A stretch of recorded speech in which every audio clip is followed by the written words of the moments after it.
Praise god. ನಾವು ಇವತ್ತು ನಮ್ಮ ಬೈಬಲ್ ಸ್ಟಡಿನ 2 ಕ್ಲಾಸ್ಗಳನ್ನು ಮುಗಿಸಿದ್ದೀವಿ. ಇವತ್ತು 3ನೆಯ ಕ್ಲಾಸ್.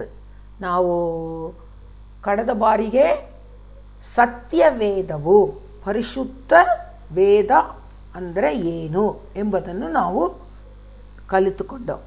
ಈ ದಿನದಲ್ಲಿ ದೇವರು ತ್ರಿಯೇಕ ದೇವರು ಅಂತ ನಾವು ಹೇಳುತ್ತೇವೆ. ನಮಗೆ 3 ದೇವರುಗಳಲ್ಲ, ನಮಗೆ ಒಬ್ಬರೇ ದೇವರು. ಸತ್ಯವೇದವನ್ನು ನಂಬುವ ಒಬ್ಬೊಬ್ಬರು ದೇವರನ್ನು ನಂಬುವವರಾಗಿರ್ತೀವಿ.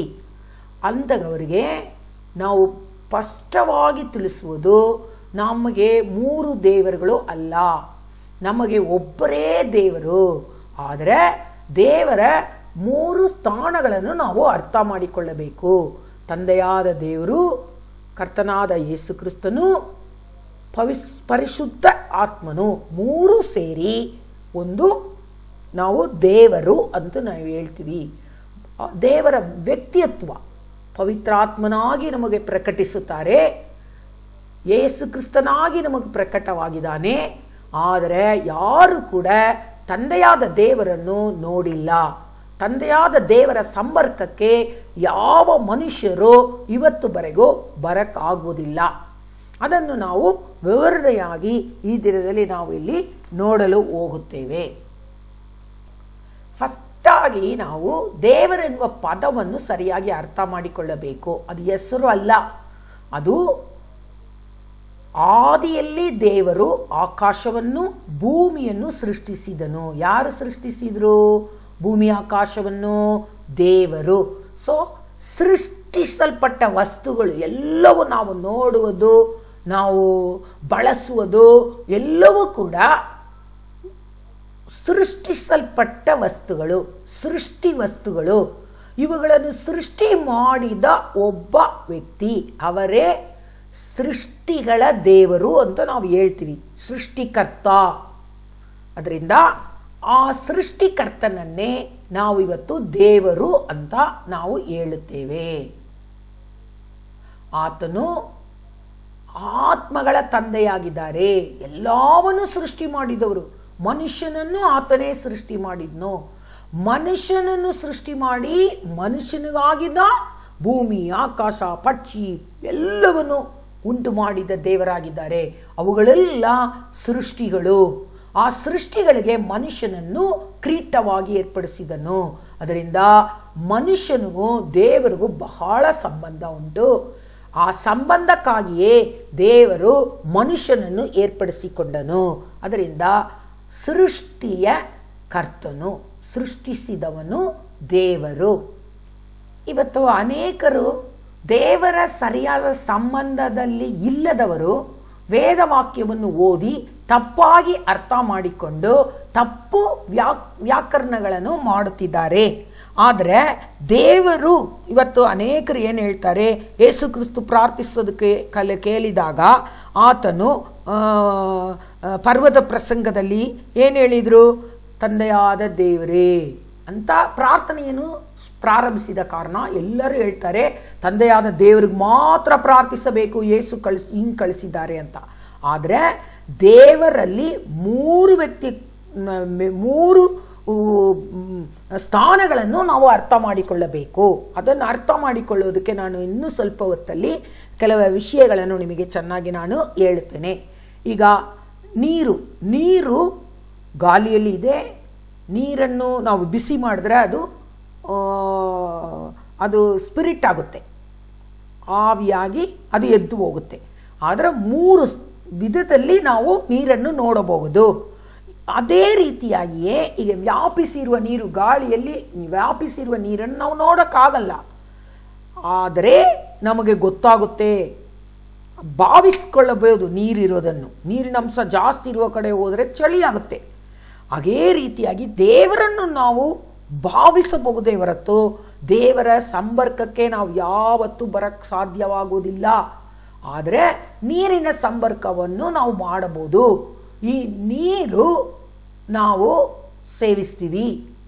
ಅದೇ ನೀರನ್ನು ನಾವು ಬಿಸಿ ಮಾಡಿದಾಗ ಅದು ಇನ್ನೂ ಒಂದು ರೀತಿಯಲ್ಲಿ ಹೇಳಕ್ಕೆ ಹೋದರೆ, ನೀರನ್ನು ನಾವು ಐಸ್ಗೆ ಇಟ್ಟರೆ ಅಲ್ಲ ಕೋಲ್ಡ್ ಮಾಡಿದರೆ ಅದು ಗಟ್ಟಿಯಾಗಿಬಿಡುತ್ತೆ. ಹಾಗೆ ನಾವು ಇವತ್ತು ದೇವರ ವಿಷಯವನ್ನು ಅರ್ಥ ಮಾಡಿಕೊಳ್ಳೋದಕ್ಕೆ ನೀವು ಆಕ್ಸಿಜನ್ ತೆಗೆದುಕೊಳ್ಳಿ. ಆಕ್ಸಿಜನ್ ಗಾಳಿಯಲ್ಲಿ ಇದೆ, ಆದರೆ ನೀರಲ್ಲೂ ಇದೆ. ಆದರೆ ಆಕ್ಸಿಜನನ್ನು ನಾವು ನೋಡೋಕ್ಕಾಗಲ್ಲ, ಆದರೆ ನಾವು ಸೇವಿಸ್ತೀವಿ. ಆದರೆ ನೀರಲ್ಲಿ ಹೆಚ್ಚಿನ ಅಂಶ ನಾವು ಆಕ್ಸಿಜನನ್ನು ನಾವು ಇರುವುದನ್ನು ನಾವು ತಿಳಿದಿದ್ದೇವೆ. ಆದರೆ ಅದರ ಸಂಪರ್ಕಕ್ಕೆ ನಾವು ಬರೋಕ್ಕಾಗೋದಿಲ್ಲ. ನಾವು ಅದೇ ರೀತಿಯಾಗಿ ಇವತ್ತು ಈ ಆಕ್ಸಿಜನನ್ನು ನೋಡೋಕ್ಕಾಗಲ್ಲ, ಆದರೆ ನಾವು ಅನುಭವಿಸಬಹುದು. ನೀರಿನಿಂದ ನಾವು ಆಕ್ಸಿಜನನ್ನು ನಾವು ಬಳಸಿಕೊಳ್ಳಬಹುದು. ಹಾಗೆಯೇ ದೇವರನ್ನು ನಾವು ನೋಡೋಕ್ಕಾಗೋದಿಲ್ಲ. ದೇವರನ್ನು ನಾವು ಯಾವ ಕಾರಣಕ್ಕೂ ನೋಡೋಕ್ಕಾಗೋದಿಲ್ಲ. ಈ ನೀರಿನ ಮುಖಾಂತರ ಆಕ್ಸಿಜನನ್ನು ನಾವು ಹೇಗೆ ತೆಗೆದುಕೊಳ್ಳೋಕ್ಕಾಗುತ್ತೋ ಅದೇ ರೀತಿಯಾಗಿ ಯೇಸು ಕ್ರಿಸ್ತು ನರಾವತಾರ ತಾಳಿ ಬಂದ ದೇವರು, ಅವರ ಮುಖಾಂತರ ನಾವು ದೇವರ ಸಂಪರ್ಕಕ್ಕೆ ಬರಬಹುದು. ದೇವರ ಆಶೀರ್ವಾದಗಳನ್ನು ಅವರ ಮುಖಾಂತರ ನಾವು ಹೊಂದಿಕೊಳ್ಳಬಹುದೇ ಹೊರತು ನಾವು ನೇರವಾಗಿ ಕಣ್ಣಿಗೆ ಕಾಣದಿರುವ ಆ ದೇವರ ಬಳಿ ನಾವು ಸಂಪರ್ಕಿಸಲು ಸಾಧ್ಯ ಇಲ್ಲ. ಆ ದೇವರೇ ತನ್ನ ದೇವರತ್ವವನ್ನು ಒಳಗೊಂಡು ನರವತಾರ ತಾಳಿ ಬಂದ ದೇವರನ್ನು ಯೇಸು ಕ್ರಿಸ್ತು ಅಂತ ಹೇಳ್ತೀವಿ. ಯೇಸು ಕ್ರಿಸ್ತು ಬೇರೆ, ತಂದೆಯಾದ ದೇವರು ಬೇರೆ ಅಲ್ಲ. ಆತನ ಆತ್ಮವನ್ನು ನಾವು ಪರಿಶುದ್ಧ ಆತ್ಮ ಅಂತ ಹೇಳ್ತೀವಿ. ಅದರಿಂದ ಈ 3 ವ್ಯಕ್ತಿತ್ವವನ್ನು ನಾವು ಸರಿಯಾಗಿ ತಿಳಿದುಕೊಳ್ಳಬೇಕು. ದೇವರು ನಮ್ಮ ಬಳಿ ಸಂಪರ್ಕಿಸುವುದಕ್ಕಾಗಿ ನರಾವತಾರ ತಾಳಿ ನಮಗೆ ಪ್ರಕಟಿಸುವುದಕ್ಕಾಗಿ ಬಂದದನ್ನು ಯೇಸು ಕ್ರಿಸ್ತನು ಅಂತೀವಿ. ಆದರೆ ಇವತ್ತು ನಮ್ಮ ಕೂಡವೇ ಇರುವುದಕ್ಕಾಗಿ ಆತನು ಆತ್ಮ ಸ್ವರೂಪಿಯಾಗಿದ್ದಾನೆ, ಅದನ್ನು ಪರಿಶುದ್ಧ ಆತ್ಮ ಅಂತ ಹೇಳ್ತೀವಿ. ಇದನ್ನು ನಾವು ಅರ್ಥ ಮಾಡಿಕೊಂಡಾಗ ದೇವರನ್ನು ಪರವಾಗಿ ನಾವು ಕನ್ಫ್ಯೂಸ್ ಆಗಕ್ಕೆ ಬೇಕಾಗಿಲ್ಲ. ಇವಾಗ ಕೆಲವು ವಾಕ್ಯಗಳೊಡನೆ ನಿಮ್ಮ ಬಳಿ ಬರುತ್ತೇನೆ. ಈ ವಾಕ್ಯಗಳನ್ನು ನೀವು ಗಂಭೀರವಾಗಿ ಕೇಳಬೇಕು. ಆಗ ಈ ವಿಷಯಗಳು ಸ್ಪಷ್ಟವಾಗಿ ನಿಮಗೆ ಗೊತ್ತಾಗುತ್ತದೆ. ತಂದೆಯಾದ ದೇವರನ್ನು ಯಾರು ನೋಡಿಲ್ಲ, ಆದರೆ ನರಾವತಾರಿ ತಾಳಿ ಬಂದ ಯೇಸು ಸಿಲುವೆಯಲ್ಲಿ ಜಡಿಯಲ್ಪಟ್ಟನು. ತಂದೆ ಜಡಿಯಲ್ಪಟ್ಟಿಲ್ಲ, ಪವಿತ್ರಾತ್ಮ ಜಡಿಯಲ್ಪಟ್ಟಿಲ್ಲ. ನರವತಾರದಲ್ಲಿ ಬಂದ ಯೇಸುದ ಸಿಲುಬೆಯನ್ನು ಹತ್ತಿದನು, ಸತ್ತನು, ಪುನಃ ಎದ್ದು ಬಂದನು. ಇದನ್ನು ನಾವು ಚೆನ್ನಾಗಿ ಅರ್ಥ ಮಾಡಿಕೊಳ್ಳಬೇಕು. ಸಮಾಧಿಯಲ್ಲಿ ಇಡಲ್ಪಟ್ಟದು ಯೇಸುವೆ, ಪಿತಾ ಅಲ್ಲ, ತಂದೆಯಾದ ದೇವರು ಅಲ್ಲ. ಎದ್ದು ಬಂದಿದ್ದು ತಂದೆಯಾದ ದೇವರಲ್ಲ, ಯಾರು? ಯೇಸು ಕ್ರಿಸ್ತನು. ಅದರಿಂದ ನಾವು ಕೆಲವು ವಾಕ್ಯಗಳನ್ನು ಇವಾಗ ನೋಡೋಣ. ಕೆಲವರು ಹೇಳುವ ಪ್ರಕಾರ ದೇವರು ಅಂದರೆ ತಂದೆ, ಕುಮಾರ, ಪವಿತ್ರಾತ್ಮ 3 ಸೇರಿದು. ಅದಕ್ಕೆ ತ್ರಿಯೇಕ ದೇವರು ಅಂತ ಬೈಬಲಲ್ಲಿ ವರ್ಡ್ ಇಲ್ಲ. ಆದರೆ ನಾವು ಇದನ್ನು ಅರ್ಥ ಮಾಡಿಕೊಂಡ ನಂತರ ನಾವು ಇದನ್ನು ತ್ರಿಯೇಕ ದೇವರಂತ ನಾವು ಹೇಳುವವರಾಗಿ ಇದ್ದೇವೆ. ಮನುಷ್ಯನಲ್ಲಿ ಕೂಡ ಪ್ರಾಣ ಉಂಟು, ಆತ್ಮ ಉಂಟು, ದೇಹ ಉಂಟು. ಇದು 3 ಸೇರಿದೆ ಒಬ್ಬ ಮನುಷ್ಯ. ನಾನು ಒಂದು ಗಣಿತ ನಾನು ಒಂದು ಮ್ಯಾಥಮೆಟಿಕ್ಸ್ ಟೀಚರ್ ಆಗಿರೋದ್ರಿಂದ ನಮ್ಮಲ್ಲಿ ನಾವು ಹೇಳ್ತೀವಿ, 2 ಇಟ್ಟುಕೊಂಡು ಯಾವುದನ್ನು ಒಂದು ಮಾಡೋಕ್ಕಾಗೋದಿಲ್ಲ. 3 ಅದಕ್ಕೆ ತ್ರಿಕೋಣ ಅಂತ ಹೇಳ್ತೀವಿ. 3 ಸೇರಿದರೆ ಒಂದು ಆಕಾರವನ್ನು ನಾವು ಪಡೆದುಕೊಳ್ಳಬಹುದು. ಅದೇ ರೀತಿಯಾಗಿ 3 ತಂದೆ, ಕುಮಾರ, ಪವಿತ್ರಾತ್ಮ ಸೇರಿ ದೇವರು, ಪ್ರಾಣ, ಆತ್ಮ, ದೇಹ ಸೇರಿ ಅದು ಮನುಷ್ಯ. ಅದರಿಂದ ನಾವು ಈ ವಿಷಯದಲ್ಲಿ ಗಂಭೀರವಾಗಿ ಕಲಿಯೋಣ. ನಾವು ತಂದೆಯಾದ ದೇವರ ಬಳಿ ಪ್ರಾರ್ಥಿಸಬಹುದು, ಕರ್ತನಾದ ಯೇಸು ಕ್ರಿಸ್ತನ ಬಳಿ ಪ್ರಾರ್ಥಿಸಬಹುದು, ಪವಿತ್ರಾತ್ಮನ ಬಳಿ ಕೂಡ ನಾವು ಪ್ರಾರ್ಥಿಸಬಹುದು. ಯಾಕೆಂದರೆ ಒಬ್ಬರೇ ದೇವರವರು. ನಮಗೆ ಪ್ರಕಟವಾದ 3 ವಿಧಾನಗಳು ಅಷ್ಟೇ. ಅದರಿಂದ ನಾವು ಯಾರ ಬಳಿಗೂ ಕೂಡ 3 ಅವರ ಬಳಿಯೂ ಪ್ರಾರ್ಥಿಸಬಹುದು. ಅಲ್ಲ, ನಾವು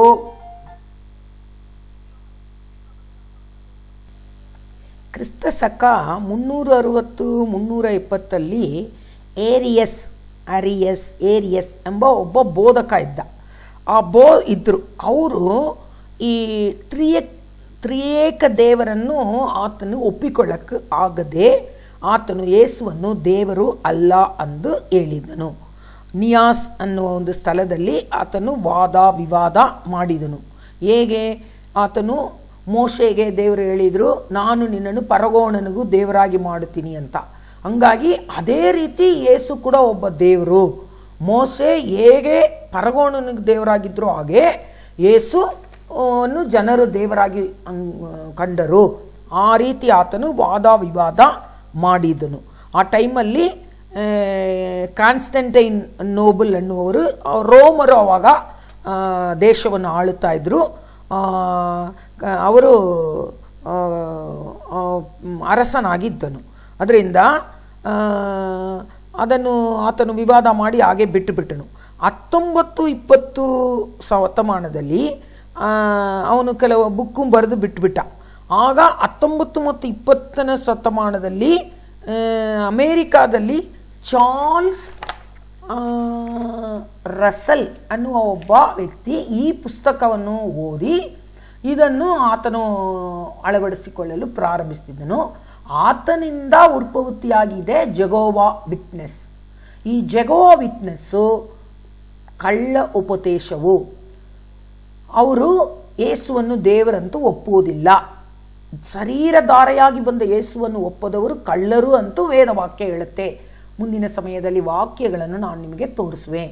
ಇನ್ನು ಕೆಲವರು ಹೇಳ್ತಾರೆ ಯೇಸು ನಾಮ ನಮಗೆ ಸಾಕು. ಯಾಕೆಂದರೆ ಯೇಸು ನಾಮದಲ್ಲಿದ್ದ ಅಪೊಸ್ತಲರು ದೀಕ್ಷಾ ಸ್ನಾನ ಕೊಟ್ಟರು. ಯೇಸು ನಾಮ, ಅದರಲ್ಲಿ ದೇವರು, ಅದರಲ್ಲಿ ತಂದೆಯಾದ ದೇವರು ಇದ್ದಾರೆ, ಕರ್ತನಾದ ಯೇಸು ಕ್ರಿಸ್ತನು ಇದ್ದಾನೆ, ಸಹಾಯಕನಾದ ಪವಿತ್ರಾತ್ಮನು ಇದ್ದಾರೆ.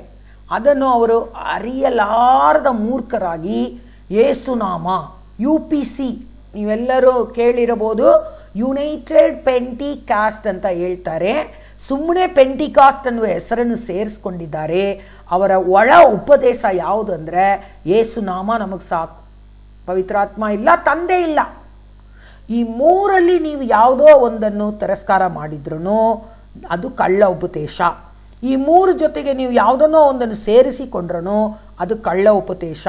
ದೇವರು ಅಂದಾಗ ತಂದೆ ಕುಮಾರ ಪವಿತ್ರಾತ್ಮ ಸೇರಿಯೇ ದೇವರಾಗಿ ನಾವು ಒಪ್ಪಿಕೊಳ್ಳಬೇಕು.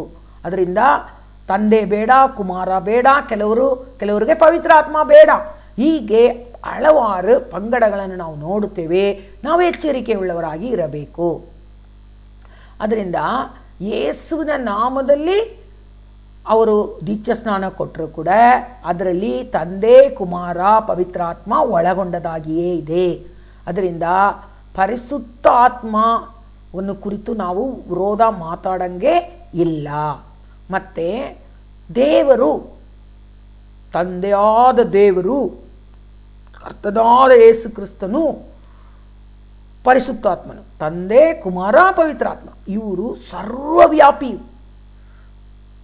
ಸರ್ವಜ್ಞಾನಿ, ಸರ್ವಶಕ್ತನು, ಆದಿ ಅಂತ್ಯ ಇಲ್ಲದವರು, ಸಕಲವನ್ನು ತಿಳಿದವರು.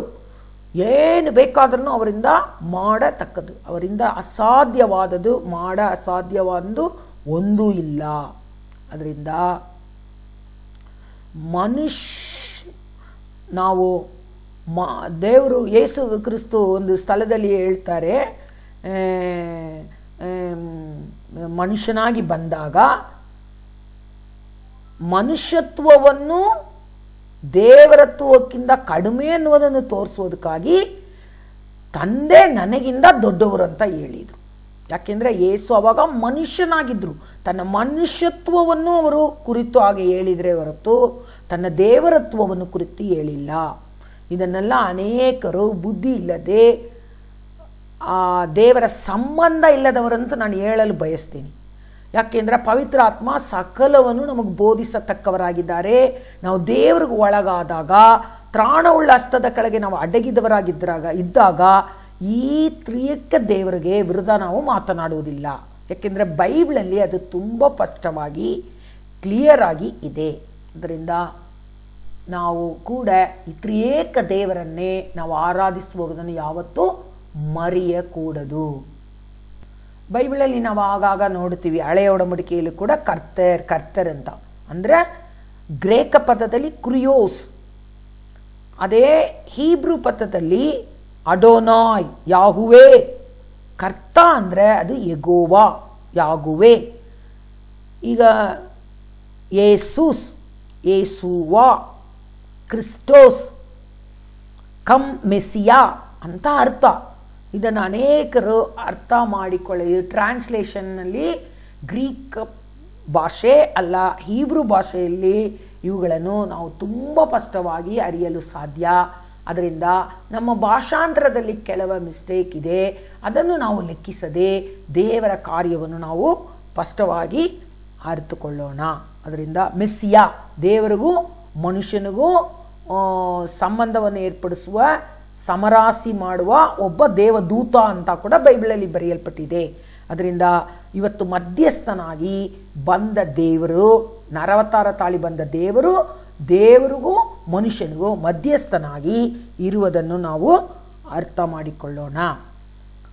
ಅದರಿಂದ ಕರ್ತರು ಅನ್ನುವ ಪದವು ಇಬ್ರಿಯ ಭಾಷೆಯಲ್ಲಿ ಯೆಹೋವಾ ಅಂತ ಬರೆಯಲ್ಪಟ್ಟಿದೆ.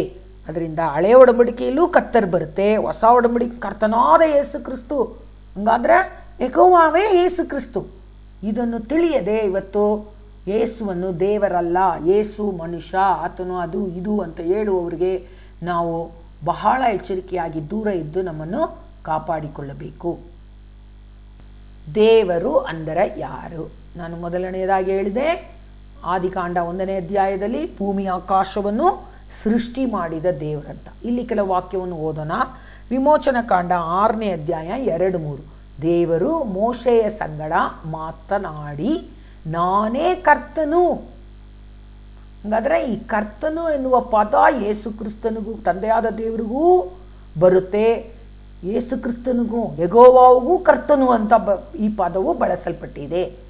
ನಾನೇ ಆಬ್ರಗಾಮನು, ಈಸಾಕನು, ಯಾಕೋಬನಿಗೂ ಸರ್ವಶಕ್ತನಾದ ದೇವರೆಂಬ ನಾಮದಲ್ಲಿ ಕಾಣಿಸಿಕೊಂಡೇನು. ಆದರೆ ಯೆಹೋವನೆಂಬ ನನ್ನ ಹೆಸರಿನಿಂದ ನಾನು ಅವರಿಗೆ ಗೋಚರವಾಗಲಿಲ್ಲ. ಎಷ್ಟು ಚೆನ್ನಾಗಿದೆ! ಯೆಹೋವ ಕರ್ತ.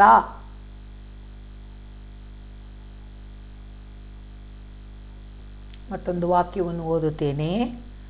ವಿಮೋಚನ ಕಾಂಡ 34ನೇ ಅಧ್ಯಾಯದಲ್ಲಿ 6ನೇ ವಾಕ್ಯ. ಕರ್ತನು ಅವನೆದುರಿಗೆ ಹಾದು ಹೋಗುತ್ತಾ, ಕರ್ತನಾದ ದೇವರು ಕರುಣಾಳುವು, ಕೃಪಾಳುವು, ದೀರ್ಘಶಾಂತನು, ಒಳ್ಳೆತನದಲ್ಲಿ ಮತ್ತು ಸತ್ಯದಲ್ಲಿ ಸಮೃದ್ಧಿಯಾದಾತನು. ದೇವರು ಅಂದರೆ ಇದು ನಾವು ಕಾಣಬೇಕು. ಈ ಅಂಶಗಳಿದ್ರೆ ಅದು ಅವರೇ ದೇವರು. 1000 ತಲೆಗಳವರೆಗೂ ಕರುಣೆ ತೋರಿಸುವಾತನು, ದೋಷ ಅಪರಾಧವನ್ನು ಪಾಪವನ್ನು ಕ್ಷಮಿಸುವಾತನು, ಅಪರಾಧಿಯನ್ನು ನಿರಪರಾಧಿಯೆಂದು ಎನಿಸದವನು. ಈ ಗುಣಲಕ್ಷಣಗಳನ್ನು ನಾವು ದೇವರಲ್ಲಿ ನಾವು ಕಾಣಬಹುದು. ಅಥವಾ ಈ ಗುಣಾತಿಶಯಗಳೇ ದೇವರದಾಗಿ ಇರುವುದನ್ನು ನಾವು ಅರಿತುಕೊಳ್ಳಬೇಕು. ಈಗ ಇದು ಯಾಜಕ ಕಾಂಡ 11ನೇ ಅಧ್ಯಾಯದಲ್ಲಿ 44ನೇ ವಾಕ್ಯ. ಯಾಕಂದರೆ ನಾನೇ ನಿಮ್ಮ ದೇವರಾದ ಕರ್ತನು, ಆದ್ದರಿಂದ ನಿಮ್ಮನ್ನು ನೀವು ಶುದ್ಧೀಕರಿಸಿಕೊಂಡು ಪರಿಶುದ್ಧರಾಗಿರಿರಿ, ನಾನು ಪರಿಶುದ್ಧನು. ಹಂಗಾದರೆ ದೇವರು ಯಾರು? ಮಹಾಪರಿಶುದ್ಧನು. ಧರ್ಮೋಪದೇಶ ನಂಬರ್ಸ್ ಯಾವುದು? ಅರಣ್ಯ ಕಾಂಡದಲ್ಲಿ 23ನೇ ಅಧ್ಯಾಯ 19ನೇ ವಾಕ್ಯ. ಸುಳ್ಳಾಡುವ ಹಾಗೆ ದೇವರು ಮನುಷ್ಯನಲ್ಲ,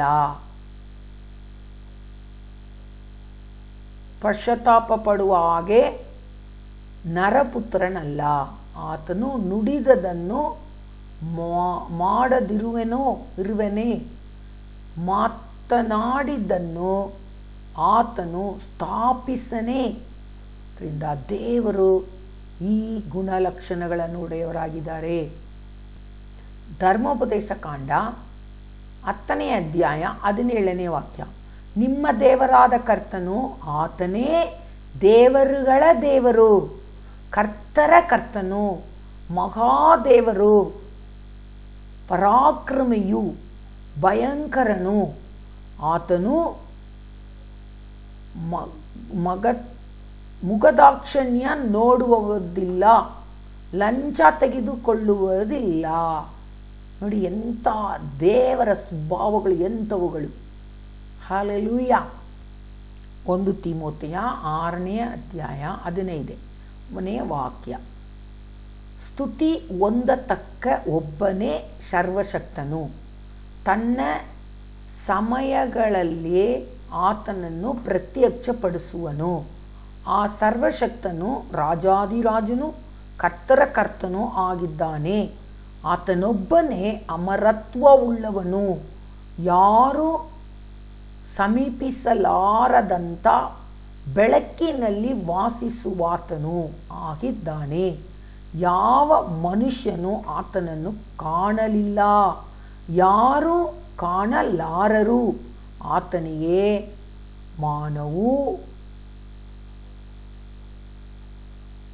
ಮಾನವು ನಿತ್ಯ ಅಧಿಕಾರವು ಇರಲಿ. ಆಮೇನ್. ಹಲ್ಲೆಲೂಯಾ. ಆದರೆ ದೇವರಂದರೆ ಮನುಷ್ಯ ಸಮೀಪಿಸಕ್ಕಾಗುವುದಿಲ್ಲ ತಂದೆಯಾದ ದೇವರನ್ನು. ಆತನು ಅಗಮ್ಯವಾದ ಬೆಳಕಲ್ಲಿ ವಾಸ ಮಾಡುವವನು, ಅಮರತ್ವವನ್ನು ಧರಿಸಿಕೊಂಡಿರುವ ದೇವರು ಆತನು. ಅದರಿಂದ ಯಾರೂ ಕಾಣಲಾರರು. ಆತನಿಗೇ ಮಾನವೋ ನಿತ್ಯ ಅಧಿಕಾರವೋ ಇರಲಿ. ಆಮೇನ್. ಮಾನವೋ ನಿತ್ಯ ಅಧಿಕಾರವೋ ಉಳ್ಳವರೇ ದೇವರು ಪ್ರಿಯರೇ. ಬಹಳ ಚಂದವುಳ್ಳ ವಾಕ್ಯ. 1 ತಿಮೋಥೆಯು 1:17. ನಿತ್ಯನಾದ ಅರಸನು, ನಿರ್ಲಯನು, ಅದೃಶ್ಯನೂ ಆಗಿರುವ ಜ್ಞಾನಿಯಾದ ಒಬ್ಬನೇ ದೇವರಿಗೆ ಘನವು ಮಹಿಮೆಯು ಎಂದೆಂದಿಗೂ ಇರಲಿ. ಆಮೇನ್.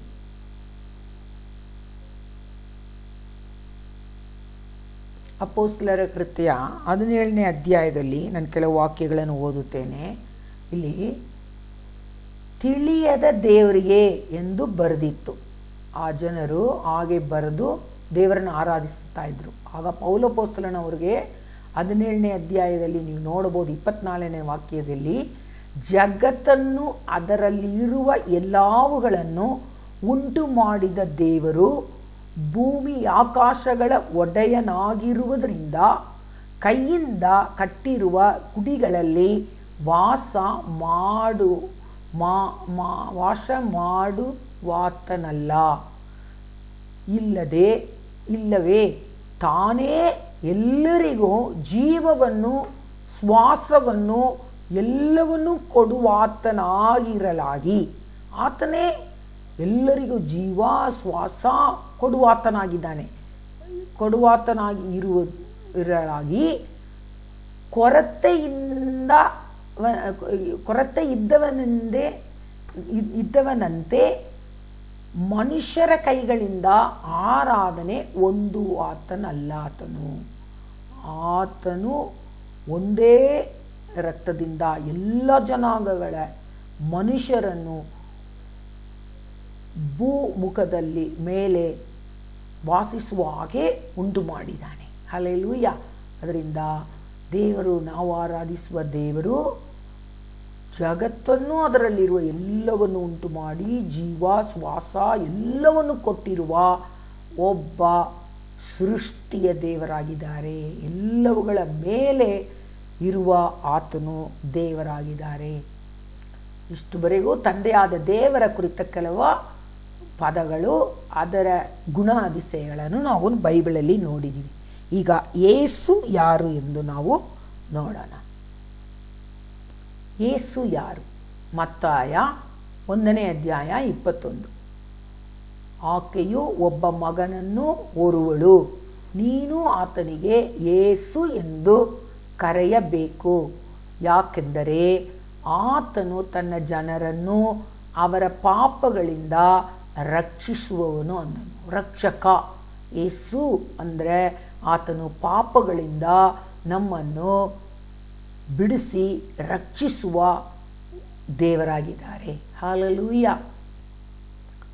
ಕೊಲೋಸ 1ನೇ ಅಧ್ಯಾಯ 12ನೇ ವಾಕ್ಯದಲ್ಲಿ ಓದ್ತೀನಿ. ಬೆಳಕಿನಲ್ಲಿರುವ ಪರಿಶುದ್ಧರ ಬಾಧ್ಯತೆಯಲ್ಲಿ ಪಾಲುಗಾರರಾಗುವುದಕ್ಕೆ ನಮ್ಮನ್ನು ಯೋಗ್ಯರನ್ನಾಗಿ ಮಾಡಿದ ತಂದೆಗೆ ಕೃತಜ್ಞತಾಸ್ತುತಿ. ತಂದೆ ನಮ್ಮನ್ನಿವತ್ತು ಯಾವುದಕ್ಕೆ ಪಾಲುಗಾರರಾಗಿ ಮಾಡಿದ್ದಾರೆ? ಪರಿಶುದ್ಧರ ಬಾಧ್ಯತೆ. ದೇವರು ನಾವು ನೋಡ್ದೋ ಪರಿಶುದ್ಧನು ಅಂತ. ಆ ಪರಿಶುದ್ಧ ಬಾಧ್ಯತೆಯಲ್ಲಿ ನಮ್ಮನ್ನು ಪಾಲುಗಾರರಾಗಿ ಮಾಡುವ ಪಾಲುಗಾರರಾಗುವುದಕ್ಕೆ ನಮ್ಮನ್ನು ಯೋಗ್ಯರನ್ನಾಗಿ ಮಾಡಿದ ತಂದೆಗೆ ಕೃತಜ್ಞತಾ ಸ್ತುತಿ. ಇಲ್ಲಿ ತಂದೆ ಕುಮಾರ ಇಬ್ಬರ ಕುರಿತು ಬರುತ್ತೆ. ಆಮೇಲೆ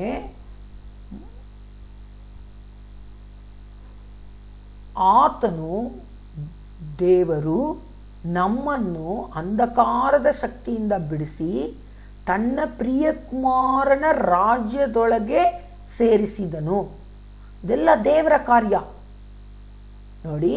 ಆತನಲ್ಲಿ, ಆ ಕುಮಾರನಲ್ಲಿ, ಆತನ ರಕ್ತದ ಮೂಲಕ ನಮಗೆ ವಿಮೋಚನೆಯು ಅಂದರೆ ಪಾಪ ಪರಿಹಾರವು ಉಂಟಾಯಿತು.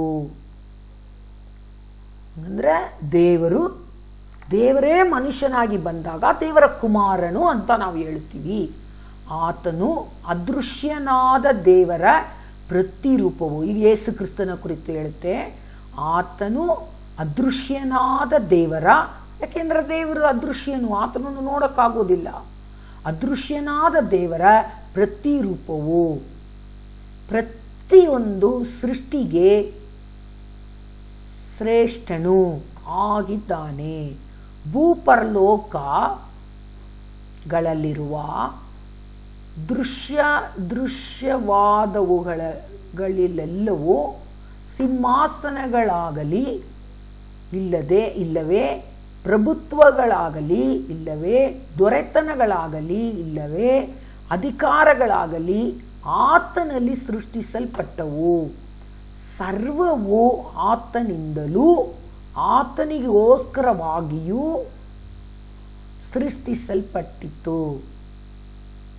ಆತನು ಎಲ್ಲದಕ್ಕೂ ಮೊದಲು ಇದ್ದಾತನು. ಆತನು ಸಮಸ್ತಕ್ಕೂ ಆಧಾರನಾಗಿದ್ದಾನೆ.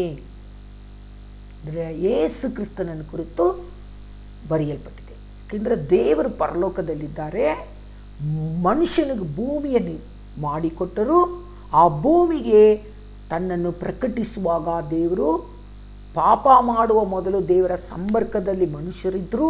ಪಾಪ ಮಾಡಿದ ಮೇಲೆ ಆ ಸಂಪರ್ಕ ಕಡಿದು ಹೋದಾಗ ಆತನು ಮನುಷ್ಯ ರೂಪದಲ್ಲಿ ಶರೀರಧಾರೆಯಾಗಿ ಮನುಷ್ಯನಾಗಿ ರಕ್ತ ಮಾಂಸ ಒಡೆಯವನಾಗಿ ಬರಬೇಕಾಗಿತ್ತು. ಬಂದು ತನ್ನನ್ನು ನಮಗೆ ಪ್ರಕಟಿಸಿರುವುದನ್ನು ನಾವು ನೋಡುತ್ತೇವೆ. ಆದರೆ ತಂದೆಯು ಕ್ರಿಸ್ತನು ಒಂದೇ. ದೇವರತ್ವವನ್ನು ಒಳಗೊಂಡ ನರವತಾರವನ್ನು ಯೇಸು ಅಂತ ನಾವು ಹೇಳ್ತೀವಿ, ಕುಮಾರ ಅಂತ ನಾವು ಹೇಳ್ತೀವಿ. 1ನೇ ಅಧ್ಯಾಯ 1ನೇ ವಾಕ್ಯ. ಆದಿಯಲ್ಲಿ ವಾಕ್ಯವಿತ್ತು, ವಾಕ್ಯವಿದ್ದನು, ಆ ವಾಕ್ಯವು ದೇವರೊಂದಿಗೆ ಇದ್ದನು, ಆ ವಾಕ್ಯವು ದೇವರಾಗಿದ್ದನು. ಆತನೇ ಆದಿಯಲ್ಲಿ ದೇವರೊಂದಿಗೆ ಇದ್ದನು. ಎಲ್ಲವೂ ಆತನಿಂದ ಉಂಟಾಯಿತು. ಆದಿಕಾಂಡದಲ್ಲಿ ನೋಡ್ತೀವಿ, ಆಕಾಶ ಉಂಟಾಗಲಿ ಅಂದರು, ಉಂಡನು. ಎಲ್ಲವೂ ಆ ವಾಕ್ಯದಿಂದ ಸೃಷ್ಟಿಸಲ್ಪಟ್ಟಿತ್ತು. ಎಲ್ಲವೂ ಆ ವಾಕ್ಯವೆಂಬ ದೇವರಿಂದ, ಆತನಿಂದ ಉಂಟಾಯಿತು. ಉಂಟಾದದರಲ್ಲಿ ಆತನಿಲ್ಲದೆ ಯಾವುದು ಉಂಟಾಗಲಿಲ್ಲ. ಆತನಲ್ಲಿ ಜೀವ ಇತ್ತು, ಆ ಜೀವವು ಮನುಷ್ಯರಿಗೆ ಬೆಳಕಾಗಿತ್ತು. ಆ ಬೆಳಕು ಕತ್ತಲಲ್ಲಿ ಪ್ರಕಾಶಿಸುತ್ತದೆ. 11ನೇ ವಾಕ್ಯ ನೋಡೋಣ. 14ನೇ ವಾಕ್ಯ. ಇದಲ್ಲದೆ ಆ ವಾಕ್ಯವಾಗಿರುವಾತನು ಶರೀರಧಾರೆಯಾಗಿ ಕೃಪೆಯಿಂದಲೂ ಸತ್ಯದಿಂದಲೂ ತುಂಬಿ ನಮ್ಮ ಮಧ್ಯದಲ್ಲಿ ವಾಸ ಮಾಡಿದನು. ತಂದೆಯಿಂದ ಹುಟ್ಟಿದ ಒಬ್ಬನೇ ಮಗನ ಮಹಿಮೆಯಂತೆ ನಾವು ಆತನ ಮಹಿಮೆಯನ್ನು ನೋಡಿದೆವು. ಹಲ್ಲೆಲೂಯಾ. ಯೇಸು ಕ್ರಿಸ್ತನು ಫಿಲಿಪ್ಪ 2ನೇ ಅಧ್ಯಾಯ 6ನೇ ವಾಕ್ಯ. ಆತನು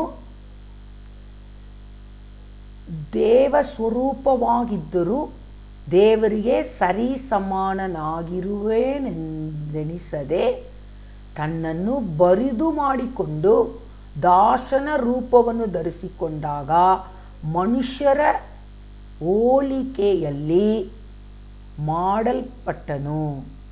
ಹೀಗೆ ಆತನು ಆಕಾರದಲ್ಲಿ ಮನುಷ್ಯನಾಗಿ ಕಾಣಿಸಿಕೊಂಡಾಗ ತನ್ನನ್ನು ತಗ್ಗಿಸಿಕೊಂಡನು. ಹಂಗಾದರೆ ಆತನು ಆಕಾರದಲ್ಲಿ ಮನುಷ್ಯನಾಗಿ ಕಾಣಿಸಿಕೊಂಡನು ಅಷ್ಟೇ. ಅದರಿಂದ ದೇವರತ್ವವು ಶರೀರಧಾರೆಯಲ್ಲಿ ಅಡಗಿಕೊಂಡದೆ ಯೇಸು ಕ್ರಿಸ್ತನು ತಗ್ಗಿಸಿಕೊಂಡನು. ಮರಣವನ್ನು, ಅಂದರೆ ಸಿಲುಬೆಯ ಮರಣವನ್ನಾದರೂ ಹೊಂದುವಷ್ಟು ವಿಧೇಯನಾದನು.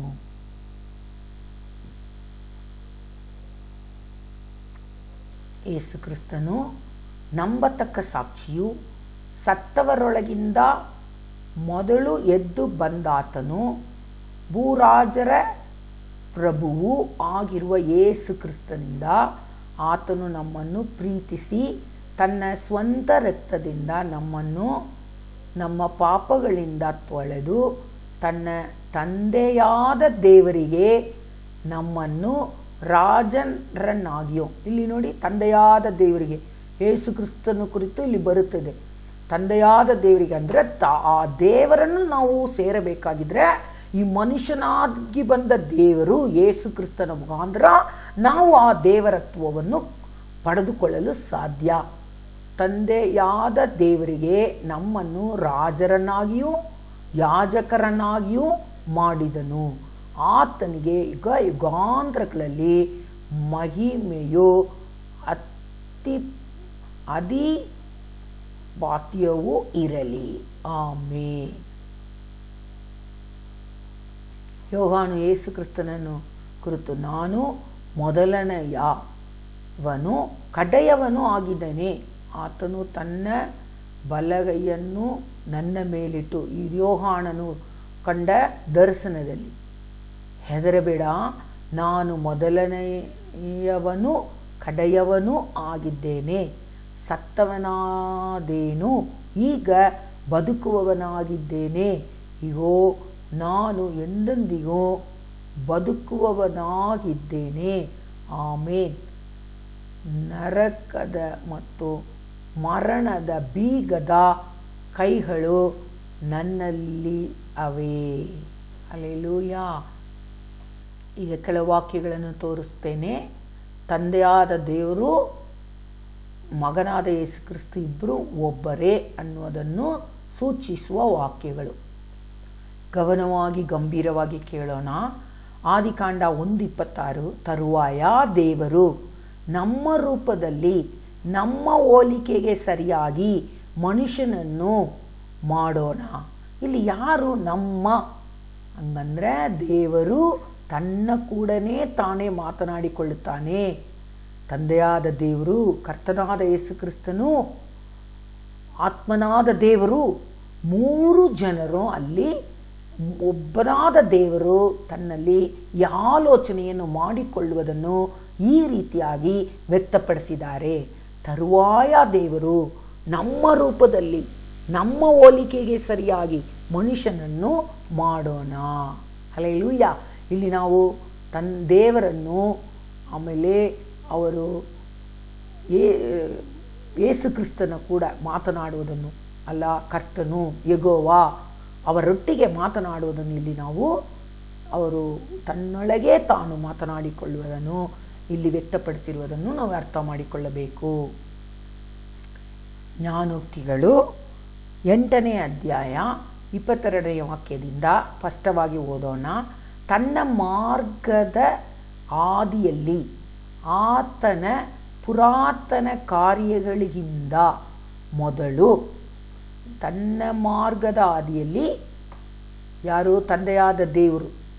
ತನ್ನ ಮಾರ್ಗದ ಹಾದಿಯಲ್ಲಿ ಆತನ ಪುರಾತನ ಕಾರ್ಯಗಳಿಂದ ಮೊದಲು ಆತನ ಪುರಾತನ ಕಾರ್ಯಗಳಿಗಿಂತ ಮೊದಲು ಕರ್ತನು ನನ್ನನ್ನು ಪಡೆದುಕೊಂಡಿದ್ದನು. ಇದು ತಂದೆಯಾದ ದೇವರನ್ನೇ ಸೂಚಿಸುತ್ತೆ. ಕರ್ತನು ನನ್ನನ್ನು, ಇದು ಯೆಹೋವ ದೇವರು, ನನ್ನನ್ನು ಪಡೆದುಕೊಂಡಿದ್ದನು.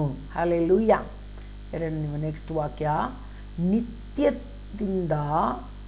ನಿತ್ಯತ್ವದಿಂದ ಇಲ್ಲವೇ ಆರಂಭದಿಂದ ಭೂಮಿಯು ಇರುವುದಕ್ಕೆ ಮುಂಚೆ ನಾನು ಸ್ಥಾಪಿಸಲ್ಪಟ್ಟೇನು.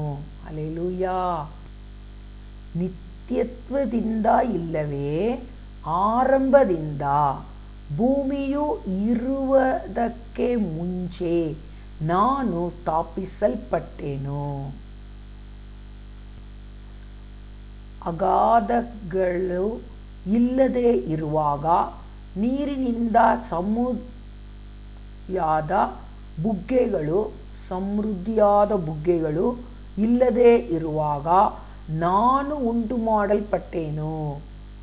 ಬೆಟ್ಟ ಗುಡ್ಡಗಳು ಸ್ಥಾಪಿಸಲ್ಪಡುವುದಕ್ಕಿಂತ ಮುಂಚೆ ಭೂಮಿಯನ್ನು, ಒಳಗಳನ್ನು, ಲೋಕದ ಅತ್ಯಧಿಕ ಭಾಗದ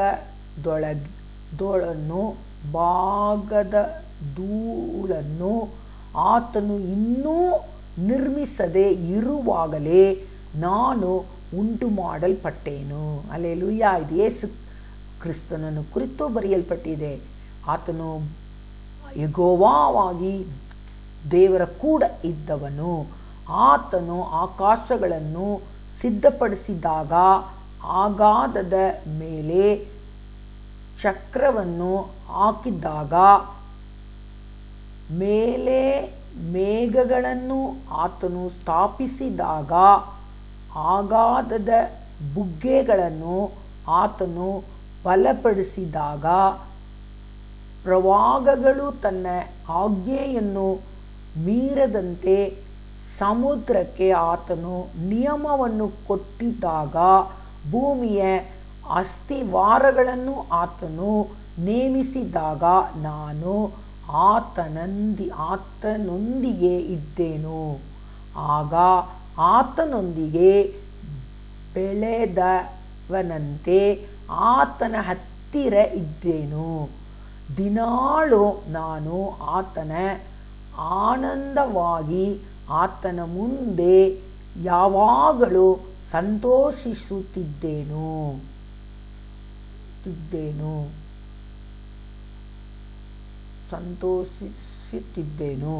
ಆತನ ಭೂಮಿಯ ವಾಸಸ್ಥಳದ ಭಾಗದಲ್ಲಿ ಸಂತೋಷಿಸುತ್ತಿದ್ದೆನು. ಮನುಷ್ಯರ ಕುಮಾರರೊಂದಿಗೆ ನನ್ನ ಆನಂದವಿದ್ದಿತ್ತು.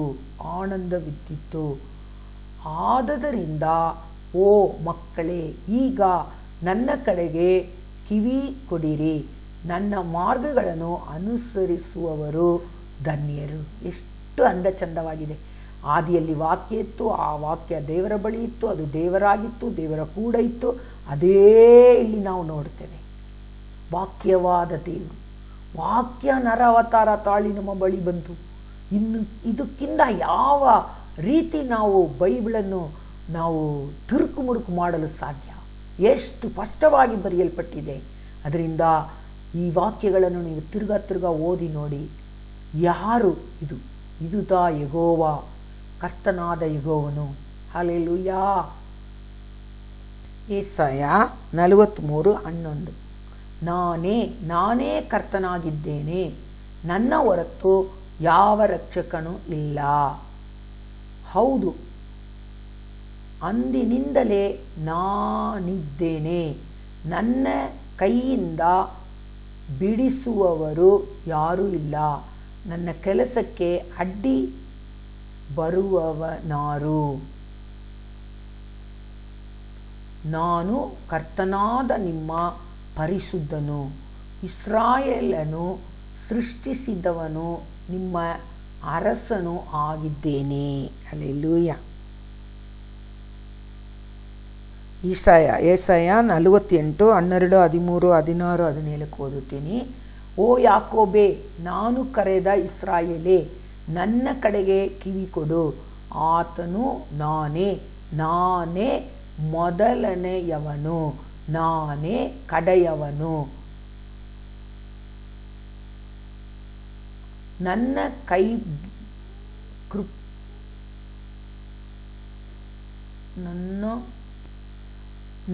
ಕೈ ಭೂಮಿಗೆ ಅಸ್ಥಿವಾರವನ್ನು ಹಾಕಿತ್ತು, ನನ್ನ ಬಲಗೈ ಆಕಾಶವನ್ನು ಹರಡಿತು. ನಾನು ಅವುಗಳನ್ನು ಕರೆಯಲು ಅವು ಒಟ್ಟಾಗಿ ನಿಂತುಕೊಂಡವು.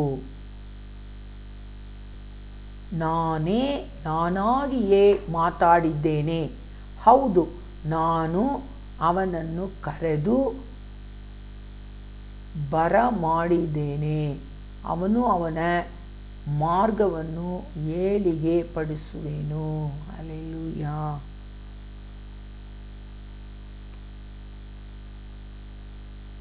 ನನ್ನ ಸಮೀಪಕ್ಕೆ ಬಂದು ಇದನ್ನು ಕೇಳಿರಿ.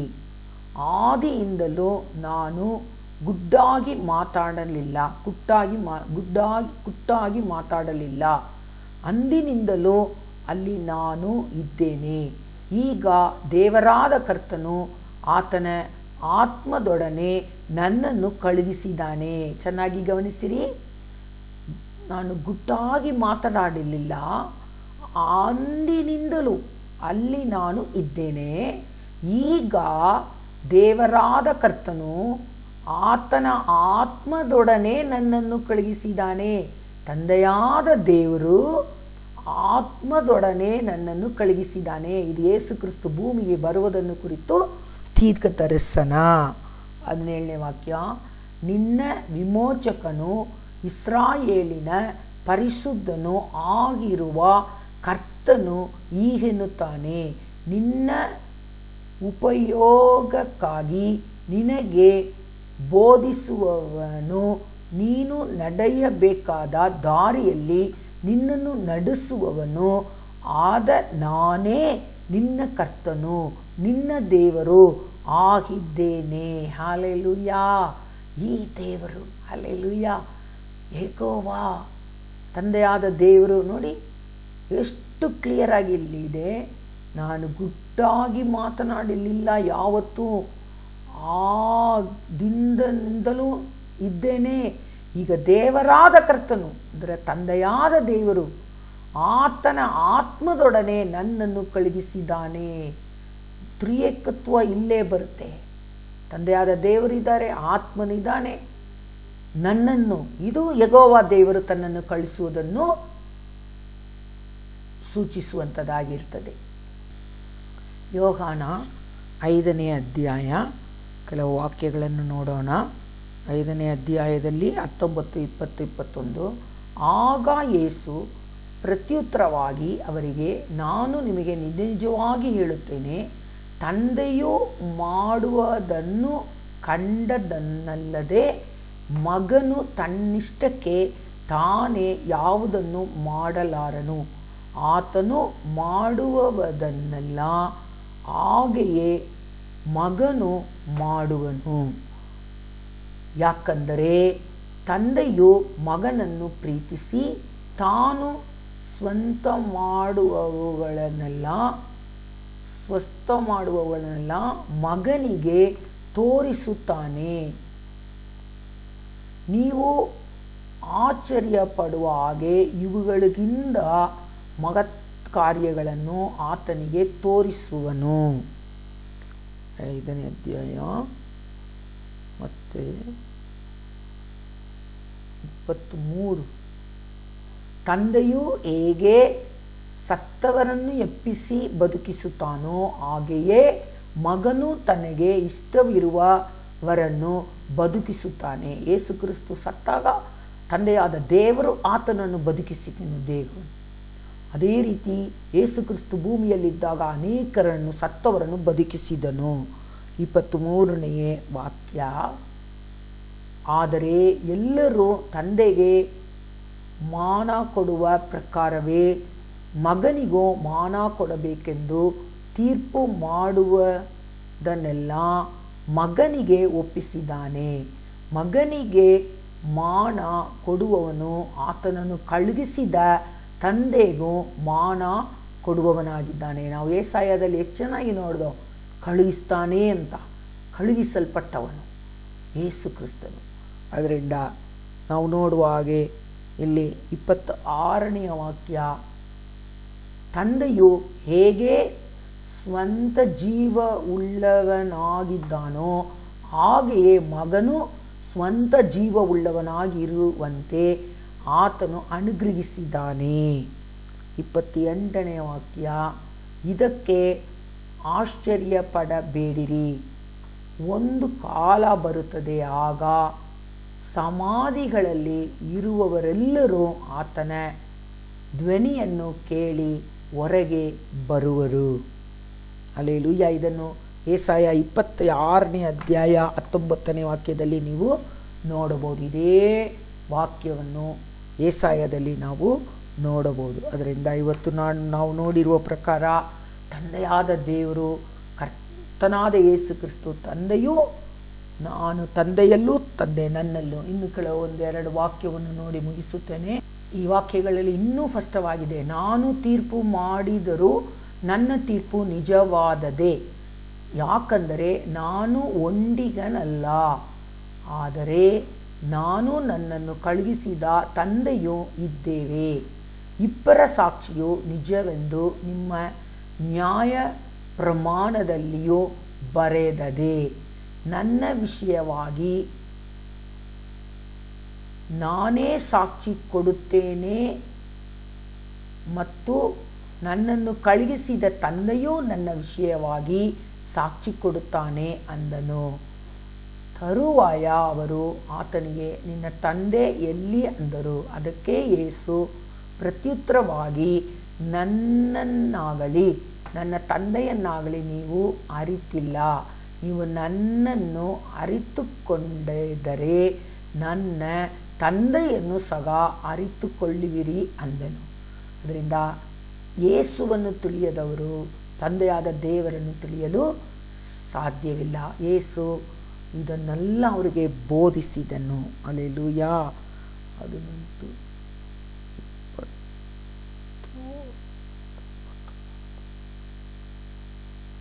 ನಿಮ್ಮ ವಿಷಯವಾಗಿ ಹೇಳುವುದಕ್ಕೂ ತೀರ್ಪು ಮಾಡುವುದಕ್ಕೂ ನನಗೆ ಅನೇಕ ವಿಷಯಗಳಿವೆ, ಆದರೆ ನನ್ನನ್ನು ಕಳುಹಿಸಿದಾತನು ಸತ್ಯವಂತನು.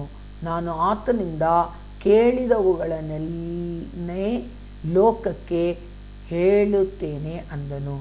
ಆತನು ತಂದೆಯ ವಿಷಯವಾಗಿ ತಮ್ಮ ಸಂಗಡ ಮಾತನಾಡಿದಾನೆಂದು ಅವರು ಗ್ರಹಿಸಲಿಲ್ಲ.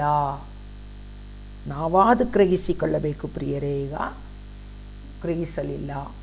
ಆಮೇಲೆ ಯೇಸು ಅವರಿಗೆ, ಮನುಷ್ಯಕುಮಾರನನ್ನು ನೀವು ಮೇಲಕ್ಕೆತ್ತಿದಾಗ ನಾನೇ ಆತನೆಂದು ನನ್ನಷ್ಟಕ್ಕೆ ನಾನೇ ಏನೂ ಮಾಡದೆ ನನ್ನ ತಂದೆಯು ನನಗೆ ತಿಳಿಸಿದ ಹಾಗೆ ಈ ಸಂಗತಿಗಳನ್ನು ಹೇಳಿದ್ದೇನೆಂದು ನೀವು ತಿಳಿದುಕೊಳ್ಳುವಿರಿ. ಇದಲ್ಲದೆ ನನ್ನನ್ನು ಕಳುಹಿಸಿದಾತನು ನನ್ನ ಸಂಗಡ ಇದ್ದಾನೆ. ನೋಡಿದ್ರ, ಹಾಗಾದರೆ ಇಲ್ಲಿ ದೈವತ್ವವನ್ನು ಅಡ್ಡಗಿಸಿಕೊಂಡು ಆತನು ಭೂಮಿಗೆ ಬಂದನು. ತಂದೆಯು ನನ್ನನ್ನು ಒಂಟಿಯಾಗಿ ಬಿಡಲಿಲ್ಲ. ಹಲ್ಲೆಲೂಯಾ. ನೀವು ನಿಮ್ಮ ತಂದೆಯ ಕ್ರಿಯೆಗಳನ್ನು ಮಾಡುತ್ತೀರಿ ಅಂದನು. ಅದಕ್ಕವರು ಆತನಿಗೆ, ನಾವು ವ್ಯಭಿಚಾರದಿಂದ ಹುಟ್ಟಿದವರಲ್ಲ, ನಮಗೆ ಒಬ್ಬನೇ ತಂದೆ, ಆತನು ದೇವರೇ ಅಂದರು.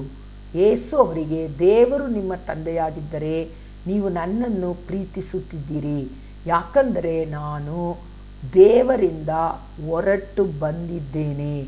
ನನ್ನಷ್ಟಕ್ಕೆ ನಾನೇ ಬರಲಿಲ್ಲ, ಆದರೆ ಆತನೇ ನನ್ನನ್ನು ಕಳುಹಿಸಿದನು. ಅದರಿಂದ ನಾನು ಹೇಳ್ತೇನೆ, ಯಾರು ದೇವರ ಸಹವಾಸದಲ್ಲಿ ನಿಜವಾದ ಪೂರ್ಣ ಹೃದಯದಿಂದ ದೇವರನ್ನು ಆತುಕೊಳ್ತಾರೋ ಅವರಿಗೆ ಈ ಸತ್ಯವನ್ನು ದೇವರು ತಿಳಿಯಪಡಿಸುವವರಾಗಿದ್ದಾರೆ. ನನ್ನೆಲ್ಲಾದಷ್ಟು ನಾನು ನಿಮಗೆ ಇದನ್ನು ವಿವರಣೆ ಮಾಡಿದ್ದೀನಿ. ಅದರಿಂದ ತ್ರಿಯೇಕ ದೇವರು ನಮ್ಮ ದೇವರು, ಆತನು ತಂದೆ, ಕುಮಾರ, ಪವಿತ್ರ ಆತ್ಮ ಮೂರು ಸೇರಿ. ಅದರಿಂದ ನಾವು ತಂದೆಯ ಬಳಿ ಪ್ರಾರ್ಥಿಸಬಹುದು, ಯೇಸು ಕ್ರಿಸ್ತನ ಬಳಿ ಪ್ರಾರ್ಥಿಸಬಹುದು. ಪವಿತ್ರಾತ್ಮನು ಕೂಡ ಒಂದು ವ್ಯಕ್ತಿತ್ವ, ನಮ್ಮ ಕೂಡವೇ ಇರುವ ವ್ಯಕ್ತಿತ್ವ. ಅದನ್ನು ಕೂಡ ನಾವು ಅರಿತುಕೊಳ್ಳಲು ನಮ್ಮನ್ನು ಒಪ್ಪಿಸಿಕೊಡೋಣ. ಆಮೇಲೆ